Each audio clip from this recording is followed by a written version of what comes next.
Hello guys అందరు ఎట్లున్నారు బాగున్నారా? సో ఏంది మొత్తం చీకటి ఉంది అనుకుంటురా? మన హైదరాబాద్ నైట్ లైఫ్ చాలా బాగుంటుందండి. కలర్ఫుల్ లైట్స్తోని మంచిగా అనిపిస్తుంది. ఈ వ్యూ నాకు బాగా ఇష్టం. అందుకే రికార్డ్ చేసిన. ఇంకోటి ఏంది చాలా రోజుల తర్వాత ఆఫీస్ వ్లాగ్స్ వస్తున్నాయి అనుకుంటురా? సో కుల్లాబాత్ ఏంటంటే మనం ఒక దగ్గర టికాయించాము.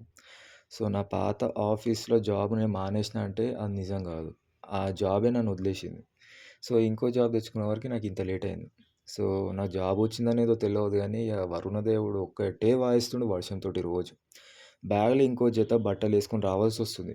కిందికొస్తున్నాం బండి మీద, రూమ్‌లోకి పోతున్నాము, బట్టలు చేంజ్ చేసుకుంటున్నాం, మళ్ళా ఆఫీస్‌లోకొస్తున్నాం. ఆ షూస్ పచ్చిగయినయి, ఫుల్లు నీళ్ళు నిండిపోయినాయి లోపల. చిక్కు చిక్కు చిక్ అని సౌండొస్తుంది నడుస్తుంటే. అందరు నన్నే చూస్తుర్రు. పైనుంచేమో ఏసీ. రకరకాలుగుండే లోపలైతే. అది చెప్పడానికి గూడా రాదు ఆ ఫీలింగ్. ఏంది ఇంత హార్డ్ వర్క్ చేస్తుండు, ఇంత సీరియస్ ఉండు అనుకుంటుర్రా? కుల్లాబాత్ అండి. అవతలోనికి నువ్వు పనైనా చేసినట్టు కనిపియాలి, లేదా యాక్టింగ్ చేస్తున్నట్టయినా కనిపియాలి. సో, నేను 2 చేసిన. సో, అంతే. నా రొటీన్ ఇది. సో, సాటర్‌డే, సండే ఆఫ్ ఉంటది కాబట్టి మళ్ళా మండే కలుసుకుందాం. Thank you. బాయ్.